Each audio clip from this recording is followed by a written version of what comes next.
in the book, and I'd like to commend it to you, is to deal with hard bargainers in particular, learn their standards, learn how they make decisions, what are their policies, quote their stated policies. If their website says they care about their customers and they're late delivering your cable TV box or they overcharge you on the phone, you want to say to the customer service rep, well, I read on your website that customers are the most important part of your business. How does that dovetail with this situation? I was just curious. And you will find that they will be nicer to you. Along with that, what are the exceptions to policy? Has the airline ever made an exception to its $200 change fee?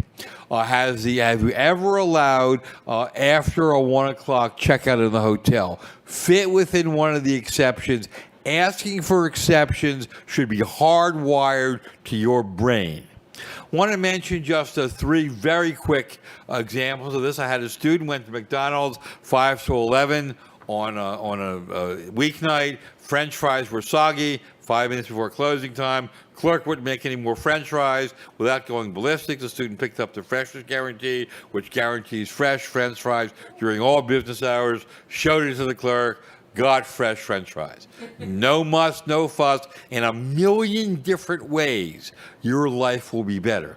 Had another student rented a car from Avis in Albuquerque for spring break. He got 100 miles from the shop and realized he paid too much for the car, 1 class higher than he got. Didn't want to drive back at the end of a week, handed in the car and said to the clerk, I need a 1 class credit. And she said, you can't have the credit because it says in the contract that you pay for the car you signed for when you leave the lot. And she turned over the contract, and there was his signature on the bottom of the contract.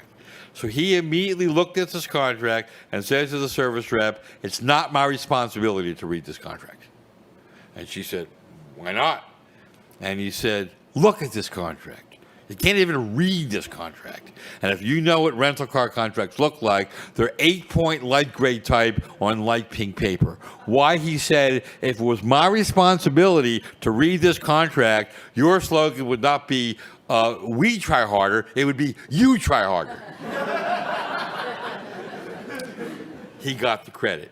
One more example, I had a student from Wharton who got a job at McKinsey, and she thought she deserved a $30,000 extra signing bonus because she had 8 years of experience in the media and entertainment department of PricewaterhouseCoopers in LA, and she was going into that department at McKinsey. Her boss-to-be agreed with her, but said, I'm sorry, I can't do it, my hands are tied. McKinsey's got a one-firm policy.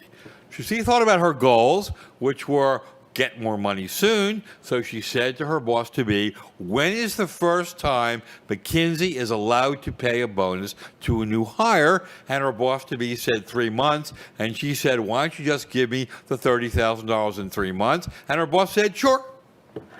That negotiation took less time than it took to tell it to you.